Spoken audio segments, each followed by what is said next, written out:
ఒక్కసారి మనందరం కలిసి ఆ పాత రోజుల్లోకి అమ్మమ్మ రోజులు, అమ్మ రోజులు ఇలాగ ఒక్కసారి గతంలోకి వెళ్తే, ఆ పాత మధురాల్లోకి వెళితే ఎలా ఉంటుంది? ఒకసారి రివైండ్ చేసి చూసుకోండి. ఎంత హాయిగా ఉంటుందో. అసలు అలాంటి రోజులు వస్తాయా? రావా? అనే విషయం అమ్మని అడిగి తెలుసుకుందాం. నమస్తే అమ్మ. నమస్తే తల్లి.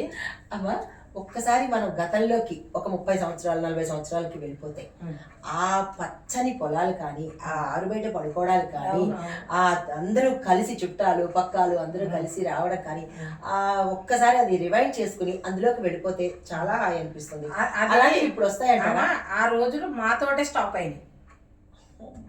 అది నిజంగా. ఎందుకంటే మేము అనుభవించాము అవన్నీ. ఎందుకంటే ఆరుబయట పడుకోవటం, మళ్ళీ వేసవకాలం మల్లెపూలు కొనుక్కోవడం, అది ఇళ్లకు వచ్చి అమ్మేవారండి. సైకిల్ మీద తెచ్చి అమ్మేవారు. ఆ పరిమళమే వేరుండేది. ఇప్పుడు ఒక పువ్వు వాసన వస్తుందా ఎక్కడన్నా?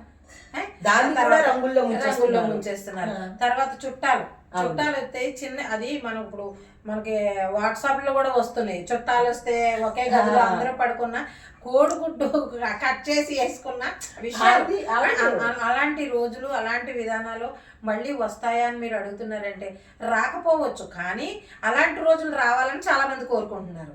అంటే ఇప్పుడు మా ఏజ్ వాళ్ళందరూ ఏమనుకుంటారు, ఈ పిల్లల్ని కాకపోతే మన వాళ్ళని అలా పెంచాలి.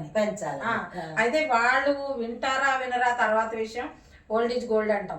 కంపల్సరీ పాత రోజులు మళ్ళీ రావాలని అందరూ కోరుకుంటున్నారు కాబట్టి వస్తే రావచ్చు. అంటే అప్పుడు ఇప్పుడు అంటే కరెంట్లు వచ్చినాయి వల్లనే మనకు వెన్నెల కనపడకపోవచ్చు. ఆ కనపడట్లేదు ఎందుకంటే ఇంట్లో ఏవో అంటించుకుంటున్నారు కదా స్టిక్కర్లో. అంటే దీనికి దానికి ఎంత తేడా ఉందండి? ఆరు బయట కానీ ఇంట్లో వేసుకునే దానికి తేడా లేదా?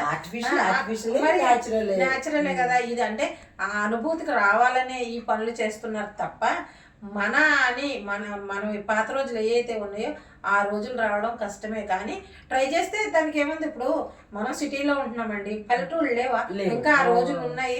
అయితే అంతా రాకపోయినా కొంచెం చేంజ్ వచ్చినా కానీ పచ్చటి పొలాలు ఉన్నాయి, చెరువులు ఉన్నాయి, వాగులు ఉన్నాయి, ఇవన్నీ ఉన్నాయి కదా. అక్కడ మనం స్పెండ్ చేయడానికి టైం లేదు. అమ్మ, మీ మాట కట్టొచ్చాను. పచ్చని పొలాలు వాగులు అంటున్నారు. అయితే ఇక్కడ ఒక విషయం చెప్పాలి. అది కఠినంగా ఉన్నా కానీ వాస్తవమే. ఈ రైతుల దగ్గర అనుకోండి, లేదా అంటే మిగతా జనాల దగ్గర అనుకోండి, ఏం చేస్తున్నారంటే రియల్ ఎస్టేట్ సంబంధించి ఈ భూముల్ని కొనేసి కాంక్రీట్ వాడవులను తయారు చేస్తున్నారు. మరి దానివల్ల ఉత్తర మనం మట్టి పెళ్ళలు తినాలా, ఇటుక బెడ్డలు తినాలా, మరి అన్నం తినాలా?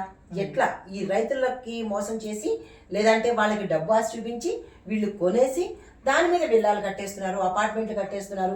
ఇలాగే చూస్తే పైకి మనకు అసలు కనిపించినటువంటి మంచి అపార్ట్మెంట్లు కట్టేస్తున్నారు. మంచి ప్రశ్న అమ్మా. మనం పాత రోజుల నుంచి ఇప్పుడు ఇందులోకి డైవర్ట్ అయ్యాము. అయినా కానీ నేను ఒక విషయం చెప్తున్నాను. మీరు అన్నట్టు అసలు పొలాలు లేవు, కనిపించట్లేదు. ఎక్కడికక్కడ పొలాలను కూడా అమ్మేసి రియల్ ఎస్టేట్ చెయ్యొద్దని అనట్లేదు. కానీ ఇప్పుడు పొలాలు అమ్మేస్తే ఏం పండించుకుంటాం? మనం ఏం తింటాం? తినే తిండి కూడా ఫ్యూచర్ లో దొరకపోవచ్చు. అదేదో ఎప్పుడో చెప్పారు, కొన్ని వస్తున్నాయి కదా. బ్రహ్మం గారు చెప్పారు, కొన్ని వాట్సాప్ లో కూడా 2050కి భోజనాలు చేయమేమో, టాబ్లెట్లు వేసుకుంటారు బతుకున్నవాడు. బతుకున్నవాడు టాబ్లెట్లు వేసుకుంటారేమో. అలాంటిది రియల్ ఎస్టేట్ డబ్బే చూస్తున్నాం కానీ ఇది రేపు ఫ్యూచర్ ఏమవుతుంది, మన పిల్లలు ఏమవుతారు, మన మనవలు ఏమవుతారని ఎవ్వరు అనుకోవట్లేదు. కానీ దయ ఉంచి ఇప్పుడు రియల్ ఎస్టేట్ ఒక మాఫియానే కదా. అది కూడా ఒక అంటే డబ్బే సంపాదించుకోవడం. రెండో విషయం కాదు, అది డబ్బే. ఇప్పుడు చిన్న విషయం అండి, ఏదన్నా మనం కొనుక్కోమని చెప్తే రియల్ ఎస్టేట్ లో డబ్బు పెడతావా అని అడుగుతుంది ఫస్ట్. ఇంక రెండో బిజినెస్ లేదు ఎక్కడ. ఇది రియల్ ఎస్టేట్ ఒకటే నడుస్తుంది. రియల్ ఎస్టేట్ చేయడం తప్పు అనట్లేదు, కానీ చాలా వరకు ప్రమాదం దాంతోటే వస్తుంది. ఎందుకంటే భూమిలో తవ్వేస్తున్నారు కదండి అపార్ట్మెంట్లు కట్టడానికి. మరి భూకంపం రాకపోతే ఏమవుతాయి? అది ఇప్పుడు మనకి ఇక్కడంటే తక్కువ ఉంది, కానీ గచ్చిబౌలి సైడ్ వెళ్ళి చూడండి, అది ఒక న్యూఢిల్లీలో ఉంటుంది. ఆ సైడ్ అంతా కూడా ఢిల్లీలో ఉన్నట్టు అనిపిస్తుంది నాకు అటు వెళ్తే. అలాంటి అపార్ట్మెంట్లు కట్టారు అక్కడ. అది ఒక పక్క మనం ఎదుగుతున్నాం అనుకోవాలో, ఎదుగుతూ నాశనం అవుతున్నామో. ఎదుగుతూ నాశనం అవ్వడమే అది పక్క, అది కంటికి కనిపిస్తుంది. ఇంకోటి చావంటే భయం లేదు జనాలకి. ఏం జరిగినా ఈ రోజు ఎలా బతుకుతున్నాం అదే కావాలి అంతే. ప్రతి వ్యక్తి కూడా చావుకు భయపడట్లేదు. ఉన్న రోజు ఎంజాయ్ చేసామా లేదా? అంటే ఎలాంటి ఎంజాయ్ లో అర్థం ఏముంటుంది అసలు? అదే రియల్ ఎంజాయ్ అంటే అర్థం ఏంటి?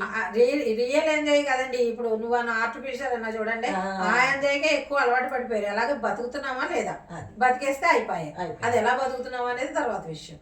ఇది వరకు అలా కాదు, బతికిన ఇప్పుడు 70-80 ఏళ్ళు బతికేవారు. ఇప్పుడు ఉన్న వాళ్ళు కూడా చాలా మంది పెద్దలు 80-90 ఏళ్ళ దాకా బతికేవారు. ఇప్పుడు 50 ఏళ్ళకి చచ్చిపోతున్నారు కదమ్మా. 50-40 ఏళ్ళకి రోజులు ఎక్కడ ఉన్నాయి వాళ్ళకి? వాళ్ళ తిండి వల్ల కానీ ఈ దుర్మార్గాల వల్ల కానీ బతుకుటం ఎక్కడ ఉంది? లేదు కదా. మరి ఈ అపార్ట్మెంట్ కల్చర్ కానీ, ఇంత పెద్ద పెద్ద అపార్ట్మెంట్స్ కానీ, లేదంటే విల్లాలు కానీ, ఈ కల్చర్ నుంచి మనం ఏమైనా బయటికి రాగలుగుతాం? అసలు ఇంక వచ్చే సమస్య లేదు, అయిపోయింది. ఇంకేముందా? ఇంకా కూరుకుపోతుండడమే. అంతే. ఇప్పుడు అంతా ఎందుకంటే హైదరాబాద్లో ఎక్కడన్నా ఇండివిజువల్ ఇల్లు ఉందా? నేను 25 ఏళ్ల క్రితం వచ్చినప్పుడు అన్ని ఇండివిజువల్ ఇల్లు ఉండేవి. ఇప్పుడు ఈ హైదరాబాద్లో ఎక్కడో ఊరి చివరి ఎక్కడన్నా ఉన్నాయి. సిటీ లోపల ఎక్కడ ఇండివిజువల్ ఇల్లు లేదు, అన్ని అపార్ట్మెంట్లే. దాని మీద వేసుడే, దాని మీద ఒకటి పర్మిషన్ తెచ్చుకున్నాడు వేసుడు. మరి ఇలా భూమి గుల్లబారి చేస్తుంటే ఈ అగ్గిపెట్టెల్లాంటివి ఒకవేళ కూలిపోయినా, లేదంటే భూమికి వచ్చే కదలికల వల్ల అవి జరుగుతున్నాయి కదమ్మా. కూలిపోయినా అంటారు, ఆల్రెడీ జరుగుతున్నాయి కదా. కొన్ని చోట్ల కూలిపోతారు లేదా, చచ్చిపోతారు. అంతే. ఇప్పుడు ఎట్లా అంటే మనం చెప్పేది, ఇప్పుడు ఎవడైనా ఇప్పుడు ప్రభుత్వాలు కూడా దీని మీద చర్య తీసుకోవు. వాళ్ళ బంధాలు వాళ్ళు వెళ్ళిపోతారు, ఈ మానవుల బంధాలు మానవులు వెళ్ళిపోతున్నారు. సమాజం, మానవులు అంటాం సమాజం ఏంటి? వాళ్ళు చేసింది వాళ్ళు చేస్తారు, వీళ్ళు చేసింది వీళ్ళు చేస్తున్నారు. ఎవరు చచ్చిపోయినా బతికిన 4 రోజులు బతికేమా లేదా, అంతే. ఇలా ఉంది పరిస్థితి. కనీసం ఇది చూసైనా సరే ఏది న్యాయము, ఏది ధర్మము, అసలు మనం ఎలాగైనా బతకడం ప్రధానమా, ఇలాగే బతకడం ప్రధానమా అనేది ఒక్కసారి ఆలోచిద్దామా? నమస్తే.